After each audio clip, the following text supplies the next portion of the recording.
이번 한 주간 우리가 나누게 될 디도서는 바울이 크레타라고 세번역 성경에는 나와 있고 아마 익숙한 지명으로는 그레데 섬을 아마 더 익숙하게 여기실 것입니다. 이 크레타 섬에서 사역하는 목회자 디도에게 주는 목회 서신, 목회 메시지, 목회 매뉴얼이 될 수 있을 것입니다. 바울이 로마 감옥에서 1차로 석방된 뒤에 네 번째로 선교 여행을 떠나는데 이때 바로 이 디도와 함께 이 크레타 섬을 방문하게 됩니다. 짧은 시간 방문한 후에 그곳에 디도를 남기고 떠나는데 크레타에는 당시 많은 문제가 있는 곳임을 파악하고 이제 후배 목회자, 정말 아끼는 목회자인 디도에게 여러 지침들을 기록하여서 전달한 것이 바로 이 디도서입니다. 성도들이 실질적으로 바른 생활을 하고 교회를 함께 세워나가는 중요한 지침들이 있는 디도서를 한 주간 묵상하면서 우리에게 허락해 주신 하나님의 선물인 이 교회를 더 사랑하는 마음이 부어지고 또 성도님들과 성도님들 사이에 사랑이 함께 부어지는 시간이 되기를 간절히 소망합니다. 짧은 석 장의 말씀이지만 이 말씀을 통해서 하나님께서 교회를 어떻게 세우시는지에 대한 교회론에 대한 이야기도 나오고 또 성도들이 어떤 삶을 살아야 될지에 대한 여러 이야기들이 나오는데 이런 시간을 통해서 하나님의 은혜가 우리 안에 부어지기를 간절히 소망합니다. 특별히 오늘 1장의 시작은 바울의 인사와 또 그가 여태까지 해왔던 하나님께 받은 사명, 또 앞으로 그가 어떤 사명을 가지고 사역할 것인지를 짧게 기록하고 있습니다. 더불어 이제 이 디도가 이 크레타 섬에 남겨져서 감당해야 할 사역을 알려주고 있는 본문입니다. 특별히 두 가지의 주된 사역을 소개하는데 남은 일들을 정리하라는 것은 이제 이곳에 크레타에 남아서 디도가 다시 한 번 더 교회를 정비하고 교회를 새롭게 세워나갈 것에 대해서 이야기하고 또 한 가지는 그러기 위해서는 교회의 조직이 필요하고 교회의 영적인 지도자가 필요하기 때문에 그 영적인 지도자를 세우는 일에 대해서 이 디도가 감당하도록 바울이 그렇게 부탁을 하고 있습니다. 저는 이런 배경에서 첫 번째로 붙들게 된 것이 우리가 어떻게 믿음으로 살아가며 어떻게 하나님의 사람으로 살아갈 것인가에 대한 첫 번째 이야기로 영생의 소망을 우리가 가져야겠다라는 말씀을 붙들게 되었습니다. 2절에 보면 나는 거짓이 없으신 하나님께서 영원 전부터 약속해 두신 영생에 대한 소망을 품고 있습니다 라고 바울이 고백하고 있습니다. 바울이 디도에게 편지를 쓰면서 가장 첫 번째 본인이 어떤 사람인가, 어떤 꿈을 꾸고 있는 사람인가를 디도에게 한 번 더 각인시켜 주는데 거짓이 없으신 하나님께서 영원 전부터 약속해 두신 영생에 대한 소망을 나는 품는 사람이다. 즉 하나님 나라에 대한 소망, 천국에 대한 소망을 갖고 있는 사람이 바로 나 바울이다라고 먼저 소개하고 있습니다. 그것이 바울 자신의 믿음의 핵심인 것이죠. 그가 가진 소망, 영생에 대한 소망, 천국에 대한 소망을 분명하게 밝히면서 편지를 시작해 나가고 있다는 것입니다. 하나님의 사람에게 있어서 분명하게 첫 번째로 꼽아야 할 소망이 있다면 바로 이 영생의 소망일 것입니다. 내가 하나님의 나라에 반드시 간다.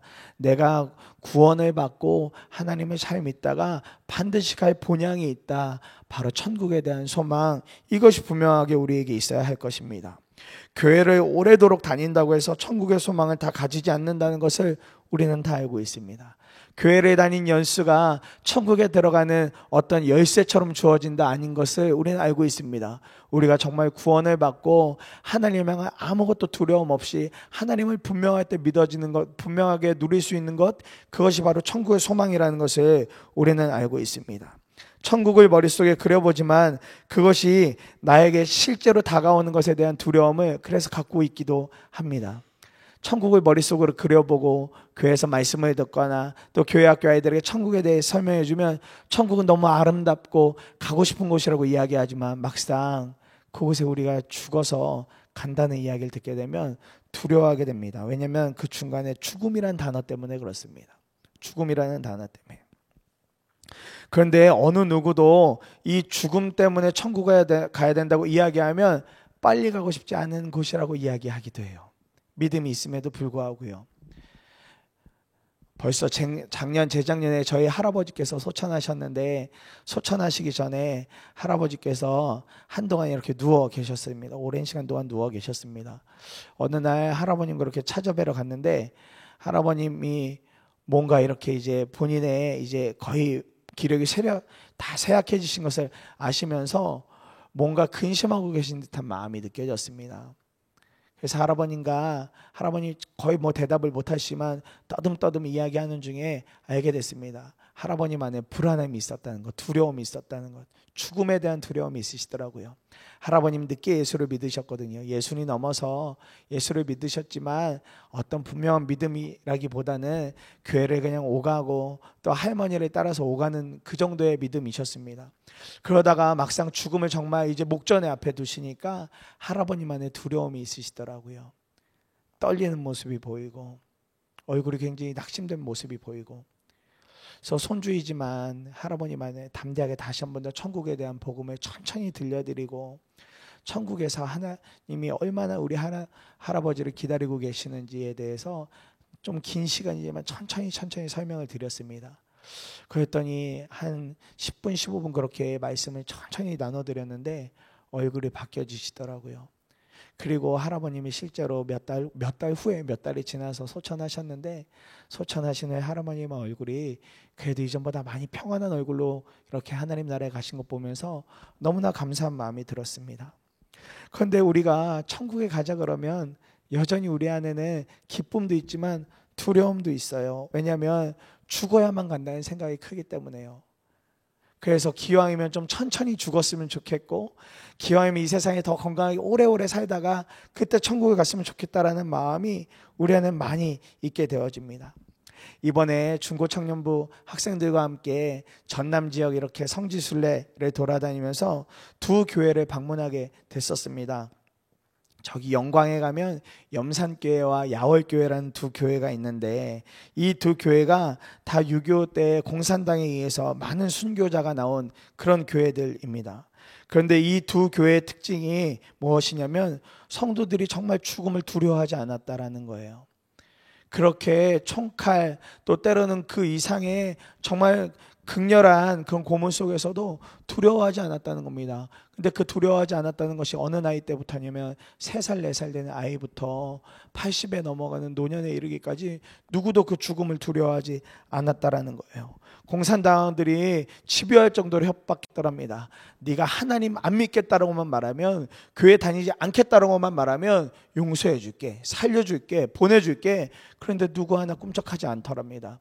특별히 야월교회라는 곳은 당시에 전교인이 65명이었는데 그 65명이 한꺼번에 다 순교를 당하는, 3일 만에 모두 다 순교를 당하는, 그래서 교회의 존재 자체가 사라질 뻔한 교회, 그런 교회였었습니다.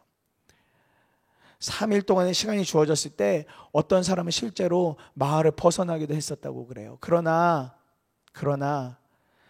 나와 함께 신앙생활했던 사람들이 다시 교회로 돌아오면서 한두 명씩 돌아오면서 순교당하는 소식을 들으면서 멀리 갔던 사람도 돌아오면서 전교인 65명이 다 순교를 했다고 합니다. 또 염산교회는 당시 전교인의 3분의 2 정도가 되는 77명의 사람들이 순교를 당했어요. 특별히 네 자매가 순교를 당했는데 나이가 15살, 10살, 9살, 4살 되어지는 딸. 특별히 4살짜리 아이는 그 바로 위에 언니의 등에 업혀서 그대로 바다에 수장되어서 죽음을 당할 정도로. 그런데 그 어느 누구도 그 길이 두렵다 말하지 않고, 그 길이 싫다 말하지 않고 찬송을 부르며 우리 이제 천국 간다, 말씀으로만 듣던 천국에 진짜 간다, 그 믿음으로 그 140여 명의 사람들, 또 그 영광 이 지역에 거의 한 190여 명의 사람들이 그렇게 순교를 했다고 그래요. 아무것도 두려워하지 않았다고 합니다. 그러면서 설명해 주시는 두 교회 목사님들 또 장로님이 공통적으로 하시는 이야기는 그분들은 분명한 천국 소망이 있으셔서 아무것도 두려워하지 않고 물에 빠져 허우적대는 것이 아니라 물에 빠져 찬송을 부르다가 그렇게 가셨다는 이야기를 들으면서 제 마음에 천국에 대한 소망이 얼마나 사람들의 마음을 뒤바꿔줄 수 있는지, 두려운 것이 아니라 얼마나 평안함으로 바꿔줄 수 있는 것인지를 보게 되었습니다. 우리의 믿음의 선배들은 알고 계셨더라고요. 거짓이 없으신 하나님께서 주신 약속 영생에 대한 소망만 있으면 천국에 분명히 들어갈 수 있다는 사실을 이 땅을 살아갔던 믿음의 선배들도 알고 계셨더라고요. 그리고 그 믿음으로 마지막에 그렇게 마주하셨더라고요. 사랑하는 여러분, 하나님의 사람이 된다는 것은 우리에게 반드시 믿음이 필요한데 무엇보다 하나님의 나라, 천국, 영생에 대한 소망이 분명해야 하는 것입니다. 이 소망이 분명하지 않다면 우리는 우리 스스로를 하나님의 사람이라고 부를 수가 없습니다. 오늘 여러분은 죽으면 바로 천국에 간다는 소식이, 그 이야기가 소망이 되십니까? 아니면 여전히 제 믿음은 작아서 아직은 아니라고 여기고 계십니까? 우리가 하나님을 진짜 믿고 사랑하고 있다면 천국에 대한 소망, 두려워할 것이 아니라 기쁨으로 받아들여야 돼. 복된 소식이라는 것을 우리가 이 아침에 함께 붙들기를 간절히 소망합니다. 오늘 사도 바울을 통하여 하나님이 주시는 말씀을 그대로 우리가 붙들기를 원합니다. 거짓이 없으신 하나님께서 영원전부터 약속해 두신 영생에 대한 소망을 우리가 품기를 원합니다. 이것이 우리에게 오늘 아침에 기도 제목으로 붙들어지기 원합니다. 지난해 소천하신 미국의 유명한 목사이면서 작가인 유진 피터슨 목사님이 임종 직전에 이 한마디를 남기셨다고 그래요. Let's go. Let's go. 내가 이제 천국으로 간다. 천국으로 간다. 이 기쁨을 주변 사람들에게 남기고 소천했다는 소식이 우리의 마음 안에 울림으로 남기를 소망합니다. 그러면서 두 번째로 붙들게 된 것은 우리가 말씀을 분명히 지켜내는 자가 되어야 하겠다는 사실입니다. 말씀을 분명히 지키는 자. 9절에 보면 신실한 말씀의 가르침을 굳게 지키는 사람이라야 합니다. 그래야 그는 건전한 교훈으로 권면하고 반대자들을 반박할 수 있을 것입니다. 말씀하고 있습니다. 바울은 디도에게 교회의 지도자를 세우라고 하면서 여러 가지 권면을 하고 있습니다. 흠잡을 것이 없어야 하고 가정을 잘 세울 수 있어야 되고 고집대로 하지 않고 성내지 않고 술을 즐기지 않고 폭행하지 않고 부정한 이득을 탐하지 않아야 된다고 말합니다. 또 계속해서 이어 말합니다. 손님을 잘 대접하고 선행을 좋아하고 신중하고 의로우며 경건하며 자제력이 있으며 무엇보다 하나님의 말씀을 분명히 지켜야 한다라고 말씀하고 있습니다. 마치 성령의 열매처럼 지도자에게 요구되는 열매들이 있는데 그것에 대한 결정적인 요건, 말씀을 지키는 자라야 한다. 그렇게 바울이 디도에게 권면해주고 있습니다. 교회의 지도자라면.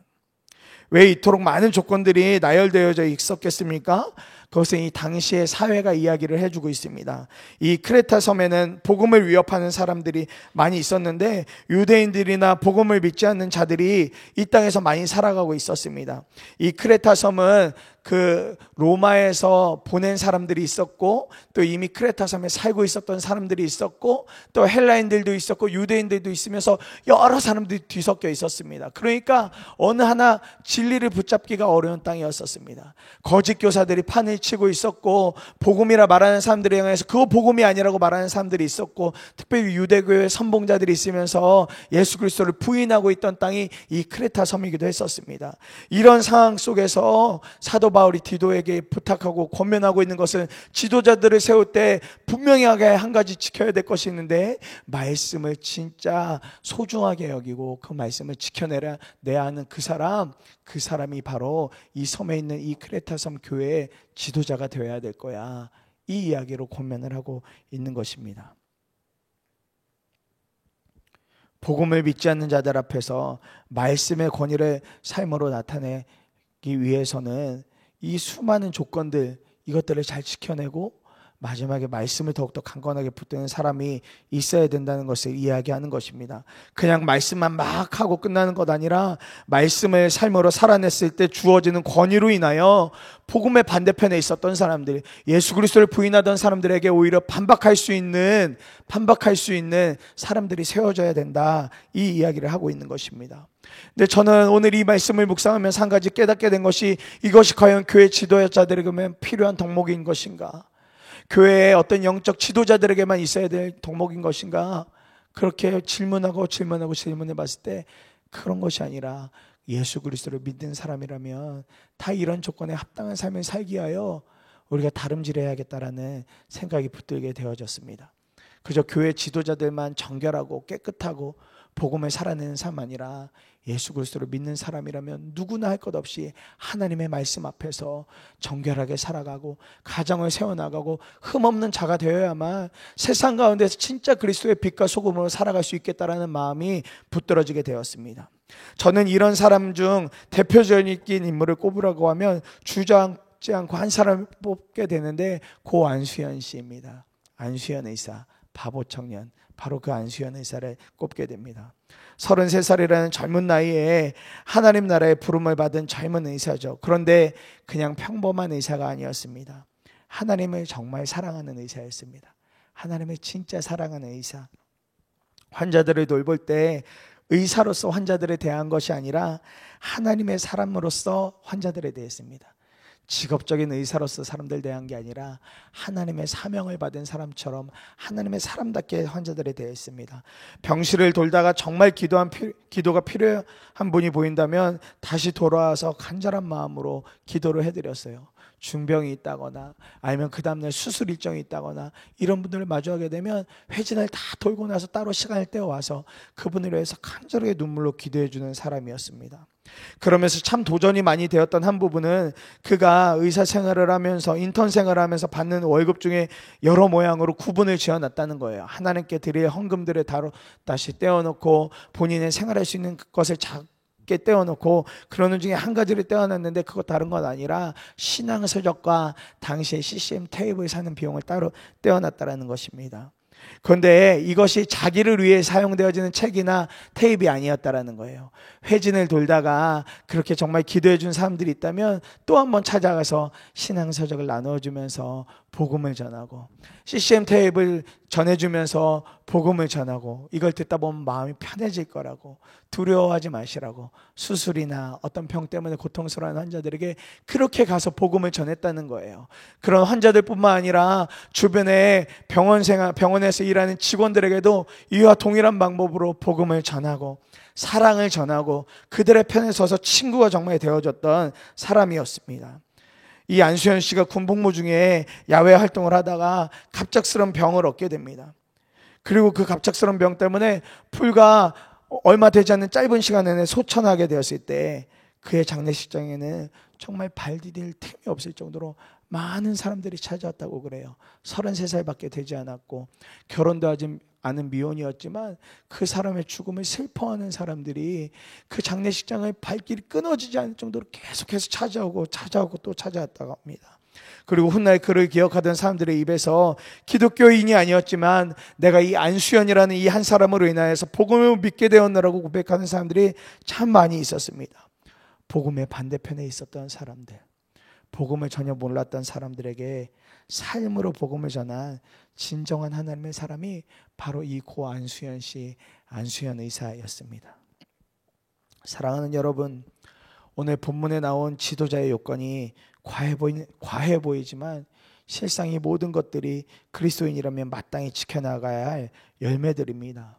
이 열매들을 맺을 수 있는 원동력은 하나님의 말씀 안에 있는 것입니다.